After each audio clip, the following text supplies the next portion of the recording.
was like, what's going on? Roberta's connection is pristine today. We worked some magic. And here I am, like, clearly you didn't need to hear everything I was saying. Okay. Well, hi, everyone. Welcome. We've made it to Thursday in week 6. It's all very exciting. So we are still working on getting Councilmember Streeter connected in.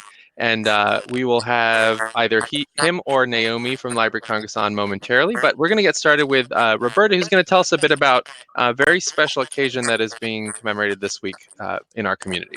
Yes, so this week is National Library Workers. Well, it's actually Library Day, and National Libraries Workers Day was yesterday, I believe.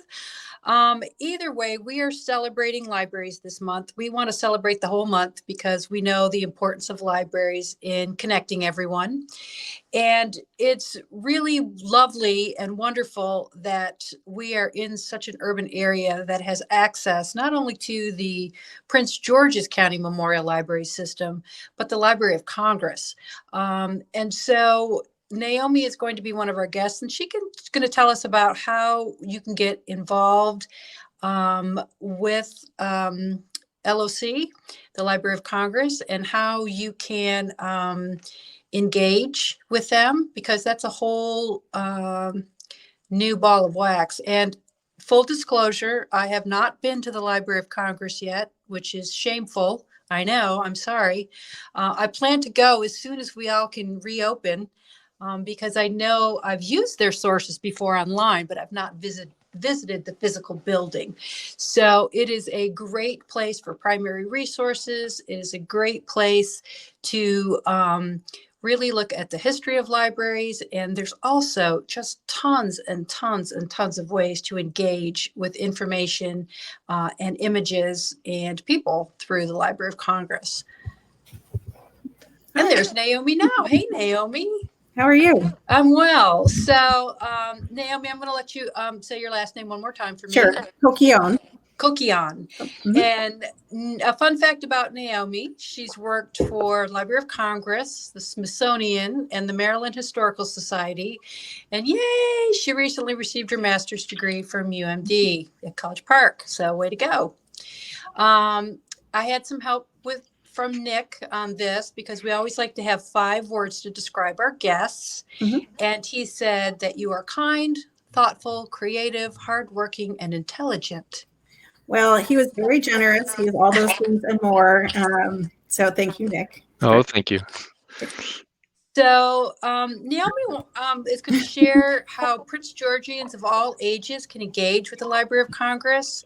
And we are also helping to cross-promote Dave Pilkey, Jason Reynolds, and the National Book Festival this year. So I'll let Naomi take it away. Yeah, so thanks, Roberta, and we appreciate the opportunity just to share. You'll see this page kind of encapsulates our major initiatives right now. It's loc.gov/engage, and actually I'll just put it in here. We are trying to pull together things you can do at home, ways you can connect with your favorite authors, and past program content here on this page. So if you scroll down just a little bit, Nick, do you want me to just sort of walk through some of the highlights? Does that work, Roberta? Yeah, absolutely. Okay. So Dave Pilkey at Home, you may have seen through the Prince George's County Library social media feeds. On Fridays, he's and little messages, which we are sharing along with Scholastic. It's been really lovely, a great collaboration.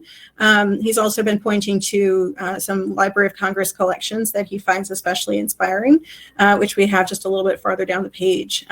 You'll see Jason Reynolds as well. He's the library's national ambassador for young people's literature, which he's in that position for the next 2 years, and he will be doing exactly what his title suggests, being an ambassador for literature, talking with young people around the country. Of course, he's a best-selling author.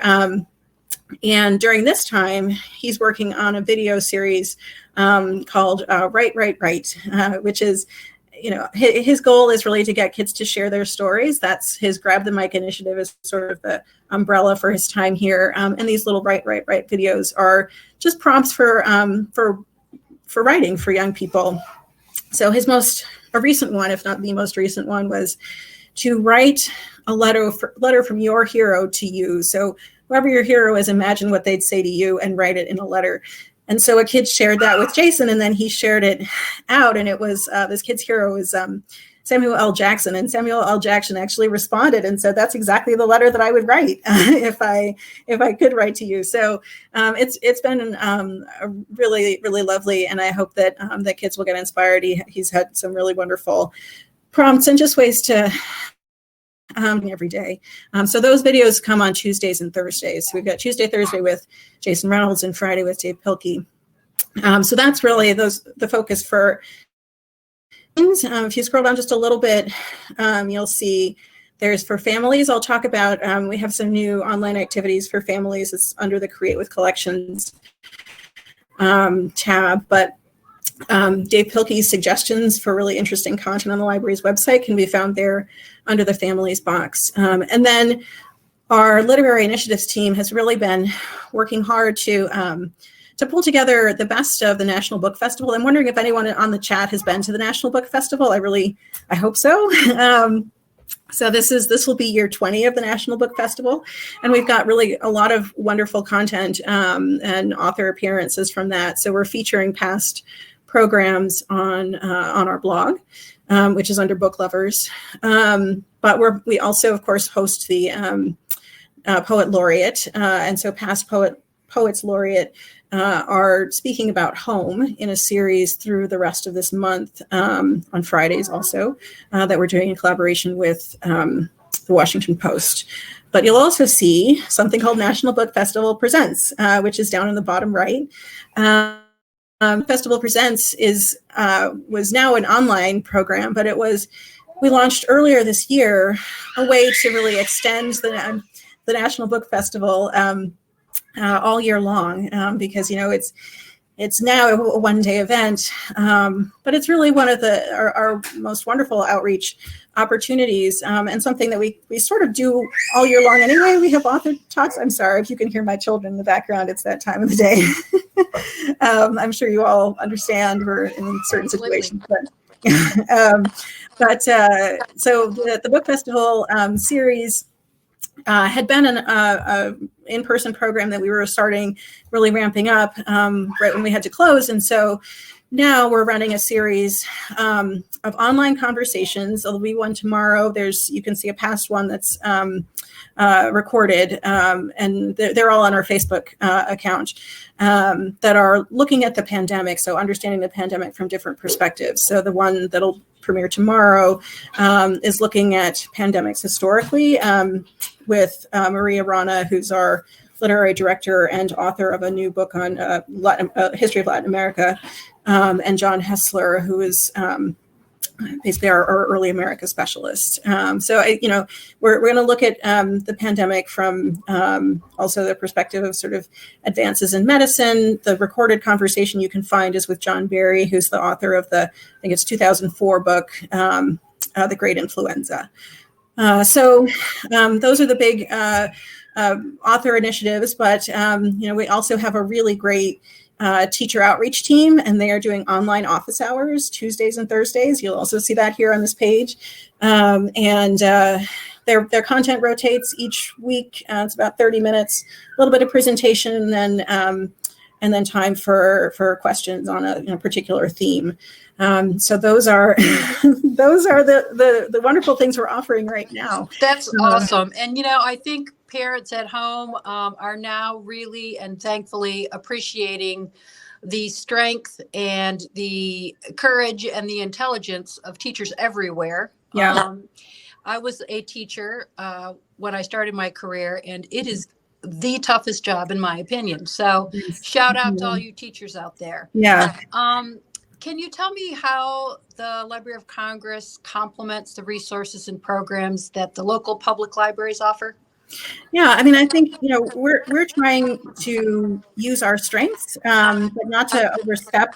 So we're trying to be here and accessible, and sort of use the connections that we have built with authors for some of these sort of National Book Festival type programs. But for example, we decided not to do kind of author story times, recognizing that that's probably something that local communities can do better and can pick their books, that would best meet their community's needs, that sort of thing. So, we're hoping to complement. That said, there are some, the functions of the library, like our Ask a Librarian service, that is ongoing.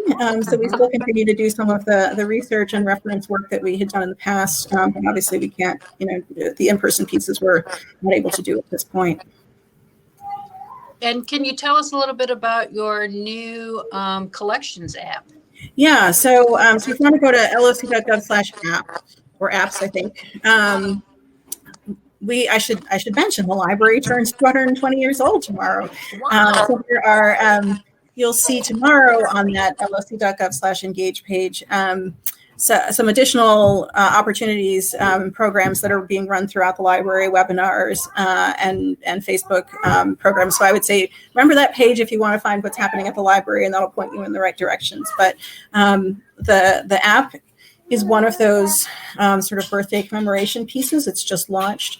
It's on for iPhone and iPad, and it's a way to explore our collections online. It is a resource also where you can create your own collection and manage it.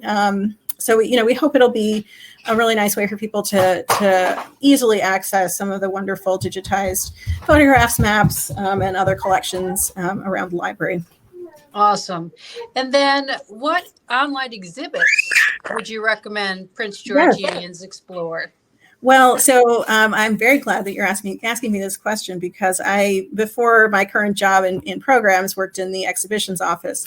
And so we have a really wonderful one up now on Rosa Parks, which I really recommend. It's Rosa Parks in her own words. The library holds her papers. And so you get to really look at her life beyond the bus, from her perspective, through her writings. She writes beautifully, both in her prose, but also in her handwriting. So it's quite easy to access. And I think that people will be really interested to know, especially about her early life, which there's an entire section about, and sort of her lifelong activism that really it begins early in her life and continues throughout. So that's one I'd highly recommend. And as well as our current exhibition on women's suffrage, Shall Not Be Denied. But one thing to know is that the library really catalogs all of its exhibitions online. So it's unusual, I think, for institutions. So you can scroll through 10 years worth of exhibitions, including a number card. We'll have a new rotation online of comic art related material for our current comic exhibition, so coming up very soon. So I would take a look out for that if you're interested in graphic art and comics.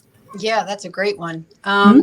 So Nick, do we want to see if there's any questions from our audience? Sure thing. If anyone has questions for Naomi, please let us know in the chat box. Apologies if anyone's experiencing an echo. I'm trying to keep folks muted when they're not speaking, which is where the echo's coming from. But if you have any questions at all for Naomi about the Library of Congress and their resources, please go ahead and type them in the chat box. I am very proud Library of Congress alum, and he is a legend at the library. Infamous. Back in the day, we had a big disco party, which was a lot of fun. Yes. And Roberta would have been one to be at the front of the line for that party. Absolutely. Sure. We miss you, Nick, but we're glad you're serving the folks of Prince George's County, where I was once a resident as well. Yeah. And I would say too that to go to loc.gov/families for anyone with kids sort of between 7 and 12. We have a bunch of new resources there as well, related to their sort of maker creative activities. Scroll down, Nick, you can see making a mini book based on work from the conservation division, cooking challenges, coloring the collections, etc. So, these are all things we've done on site, and we've had a chance now that we've been home to collect them all and put them in usable format for folks who are at home. So we hope they're useful too. But you can also get to this page from loc.gov/engage. That's awesome. I remember when I was a teacher and I had my class look at primary resources on LOC. and they were just amazed. They just were incredulous that these things were actually real documents that they could look, and the people they were researching had actually written them. And so it's really awe-inspiring when you go and look at all the resources and the depth of history that's there. So we're really glad you're our neighbors and our partners. That's awesome. Well, we hope you'll join us online and and check out the Engage page, as we've been calling it, and find something that interests you. Cool. Did you mention the By the People project? I wasn't sure if I had time. Do I have time to talk about yes, that? Yes, go ahead. That was a great segue, but I wasn't sure I could take it. So yes, the last resource that I wanted to talk about is you can also get to from Engage, but it's our crowdsourced transcription project. So Roberta, you were talking about how amazed kids are to think that people actually wrote these things. Well, we have the opportunity now for visitors to under document detectives, or not visitors, sorry, to users to help us transcribe, tag, and review transcriptions of digitized collections. So this is making these resources really much more searchable and accessible for the future. One of the examples we give is that in the Rosa Parks collection, this is actually not in the exhibit, but you'll find in her digitized collections, she has a really great recipe for featherlight pancakes, which has a secret ingredient, which is peanut butter, makes it quite rich. But you can't find that, or you couldn't before we did this project, you couldn't find that by a keyword search for pancakes or recipes necessarily, because it wasn't word for word transcribed. So this is making collections like Rosa Parks's, which is now complete, but also a local suffragist, maybe familiar to some of you all, Mary Church Terrell. Her papers are in the process of being transcribed, as well as Clara Barton, many suffragists, as well as a number of women or historical figures from the Civil War. But they really sort of span. There's a Spanish language legal documents as well. So it's really a fun way to sort of dive in and take a close look at resources, or to help us by reviewing other people's submissions. And there's an online community that exists there as well that's actually pretty robust of enthusiastic volunteers. So another way to connect with others. That's awesome. Great. So just one question to throw out before we let you get back to your own duties, Naomi. What is the library's vision right now with how it partners with public libraries and other libraries across the country? Because we're very fortunate to have LSC as like the big behemoth next door. So we get to experience it in person a bit more than folks in other parts of the country. But I know that you all are really focused on how you can support the kind of overall ecosystem of libraries. So we'd love to hear a bit about that. Yeah, well, and I would love to hear, from the folks who are on the webinar, what you're looking for from us. But actually, we were just having a conversation now. Of course, things are shifting, but this is now a great opportunity for us to focus more on our external partnerships. So there is sort of a new office within the library that's focused on partnerships, and the library has centers for the book, as you know, Nick, around the country, some of which are in public libraries, some are in other institutions. And what we're really trying to do is to sort of make more clear to users out in the world kind of how they can access the library, where the library is in their community. Sort of if you're living in Pennsylvania, what are the ways in which you can access the library from where you are, whether that's directly through our programs and website, or through some of the partners that exist there through the Center for the Book, or our Teaching with Primary Sources partnerships, that sort of thing. So the work is sort of ongoing in terms of clarifying and solidifying some of those partnerships and relationships. But really, I was excited to be on this webinar too, because I was hoping I would get some suggestions or questions, or just know that we're here, because we'd love to know more about what you are looking for and what you're excited about, what we already have, or things that we could be doing to better collaborate. So I hope you'll stay in touch with us, Nick, and I hope the folks on the webinar will reach out to us. There, you can connect with the social media. I'm also just going to put my email address in here because that's how I am. So if there are any follow-up questions or suggestions or clarifications, please don't hesitate to reach out. Awesome. It's just so much information and so much great content. Thank you so much.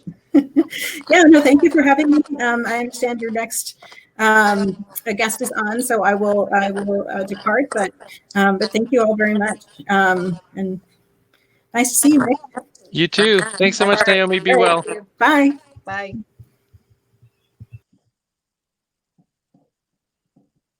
Okay, we are going to get Councilmember Streeter on now. Thank you all for your patience.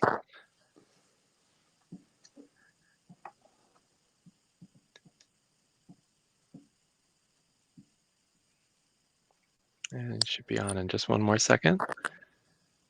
Sir, if you wouldn't mind, when you get the green toggle bar at the top of your screen, if you can click to check your mic and camera and then click save when you get a pop-up, that should bring you right through to the broadcast.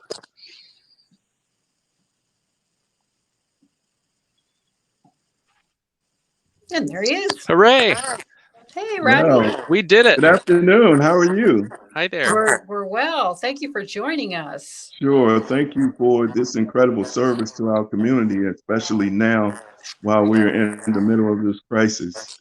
Yeah, so we're helpful. gonna talk about some of those services, but before we do, I want to give you, the audience my 5 words to describe you. Are you ready for this? They're all good. Dedicated, a leader, a collaborator, open-minded, and kind. Thank you. I think you've summed me up pretty well. And I suspect a fun fact about you is I'm thinking you're a foodie. Am I correct about that? I am. Okay. Although I try to be a responsible eater. Right. I just know that there's lots of good things happening around food and food trucks in Prince George's County. And so that's really exciting for us to be able to anticipate some of that once we get over this initial crisis. Yeah. So speaking of the crisis, Councilmember Streeter serves District 7 and the community at large. And we know that right now there's a lot of people in need. And so I wanted you to just speak to what people can expect and where they might go for some of their needs. Okay, so first of all, let me just remind people that we are in a crisis situation and they need to take every precaution to make themselves safe. Wash your hands, don't go out if you don't have to, but if you absolutely have to, then wear a mask. Exercise social distancing and make sure that you're washing your hands frequently and keeping all of us safe. So, as the county has responded to this, we've had great partnerships with our federal delegation, our state delegation, as well as the county executive who's shown amazing leadership around this issue.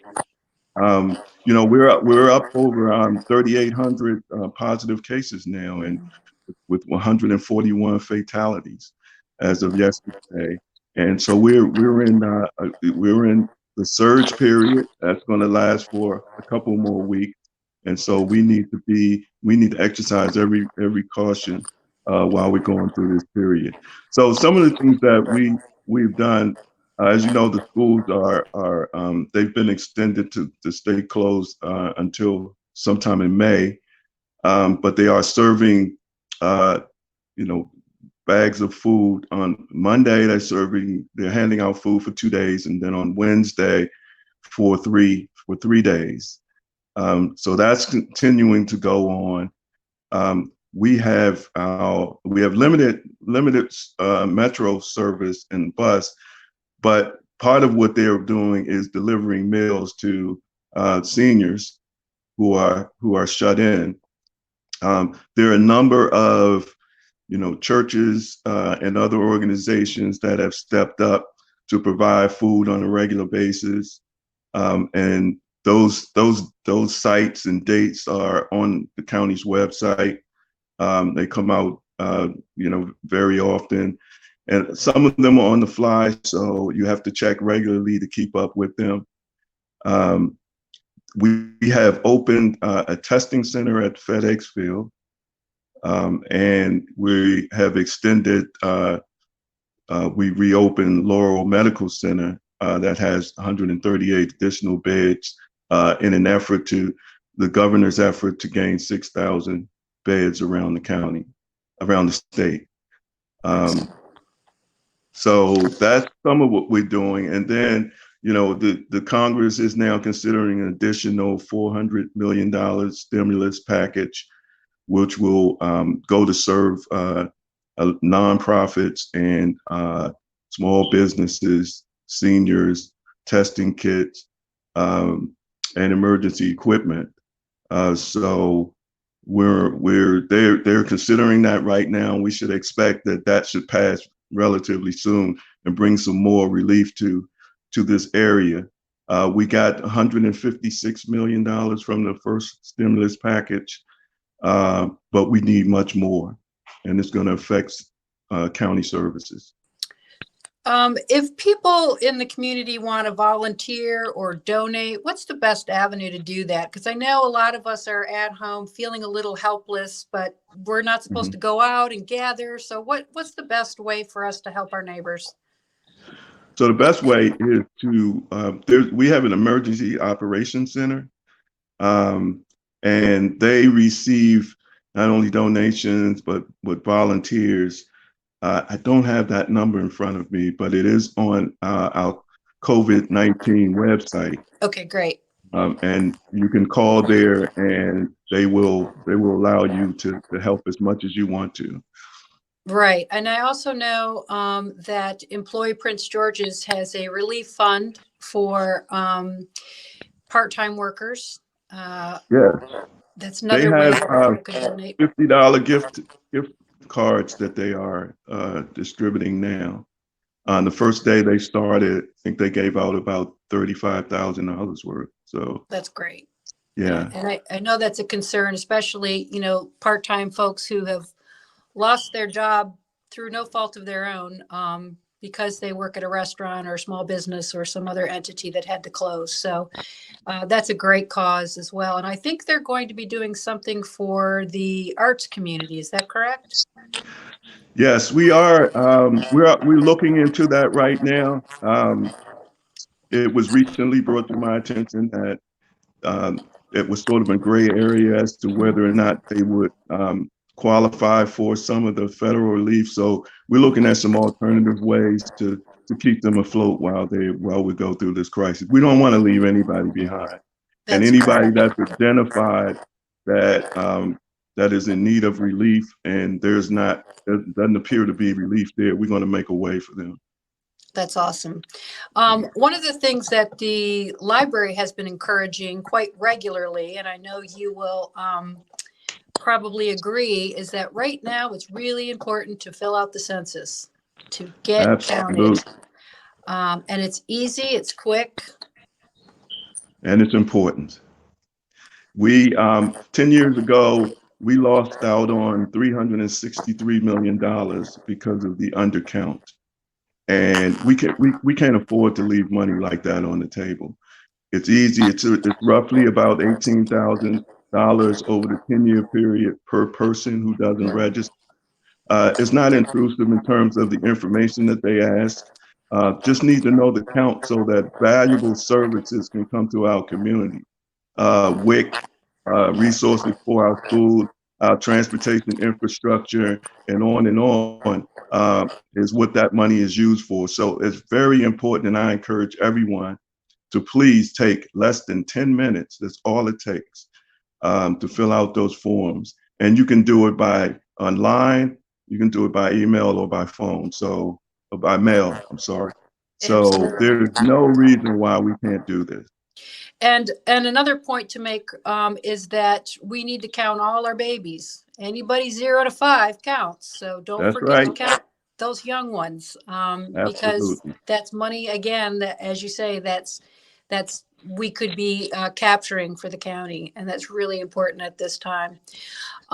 Is there anything you'd like to say about just people staying connected? And I know when I listen to the county council and I'm privy to the meetings, there's just this real camaraderie and teamwork, but I just know people are feeling a little bit disconnected, and and they can't go to church and they can't do their normal things, go to school. So do you have any advice for staying connected? Well, I think what you're doing goes a long way to helping the community stay connected. The council has, modified its operations to be in order for us to respond to this crisis responsibly ourselves. Mm-hmm. And so we've been utilizing Zoom to do our proceedings. But also in that process, we've made a way for citizens to participate along with that. Great. So you can engage with the council still. You can call our numbers the same as before. And although we're operating from home, just like many other services of government right now, we still are responding just in a modified way. Mm-hmm. So we're not unavailable to you. We just have to take a different approach to how you gain access to it. Yeah, I'm telling all of our library customers too, who are eager to get to us, that we're not closed, we're just open virtually. So, yes. So there's a little bit different take on that. And I know that the library, like other entities, will be looking for the guidance of the county council and the county executive, and also the state and the federal government on when we can start to reopen. I know there's a lot of talk of this reopening, but we in Prince George's County are not there yet. Am I correct? You are absolutely correct. We have to set on the side of caution. Too much is at stake in this one. There isn't a vaccine yet, and we don't know entirely the extent of the spread. And there hasn't been enough testing going on. And so we need to make sure that our citizens remain in this posture for as long as possible, as long as necessary, so that when we do come out of it, we're sure that we can do it in a safe and responsible way. And I think too, another thing that I'm seeing is that people are still gathering. And I know some people say, well, it's my family.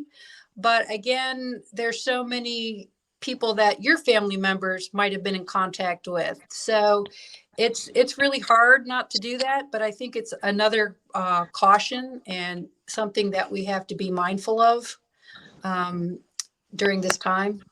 Yeah, I think the key is being mindful of it. I don't think there's anything natural about distancing ourselves from our friends and family.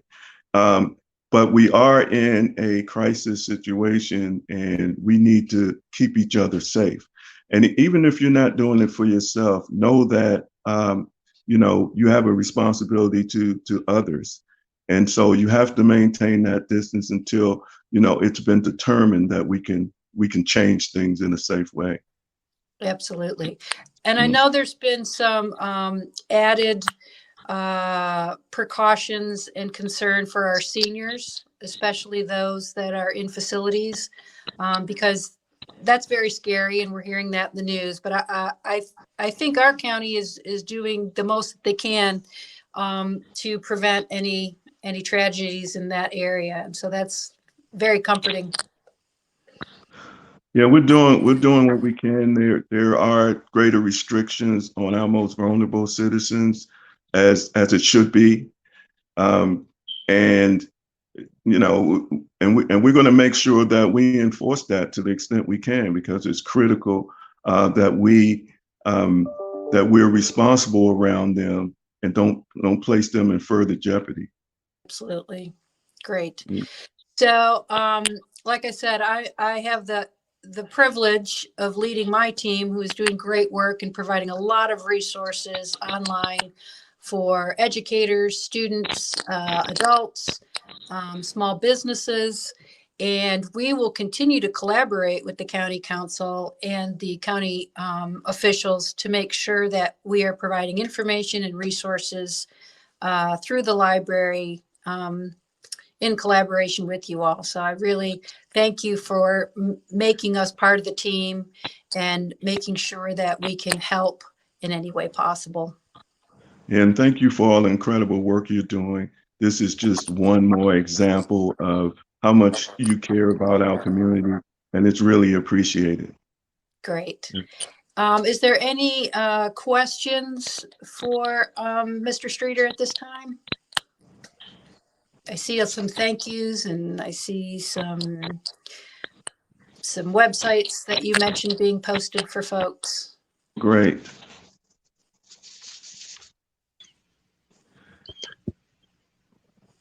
Okay.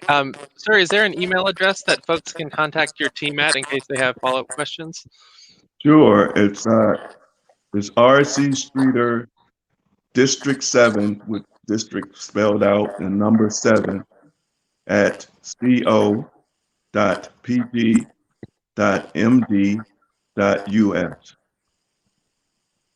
Got it.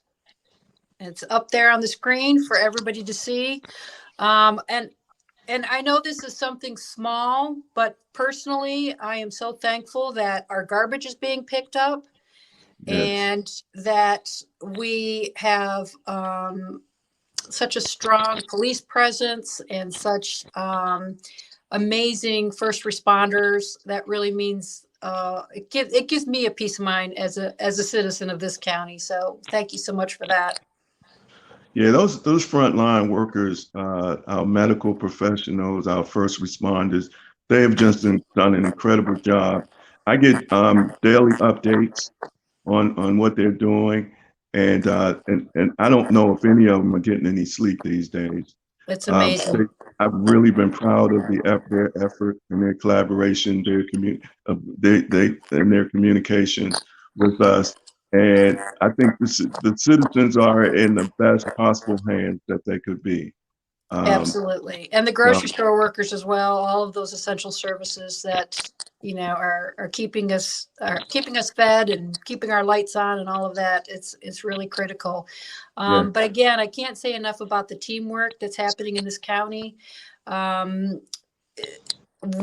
get a behind the scenes look at everything, and this is amazing leadership. Please know that this is like the best I've ever encountered, and I'm thrilled to be a part of the team. And we will continue to bring you information. We will continue to have these conversations every Thursday at 4:00 with different guests who can provide you.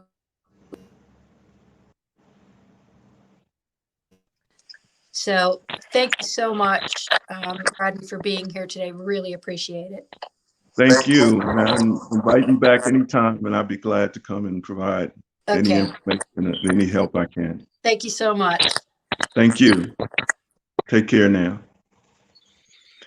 Thank you all for tuning in. We will be back next Thursday at 4 p.m.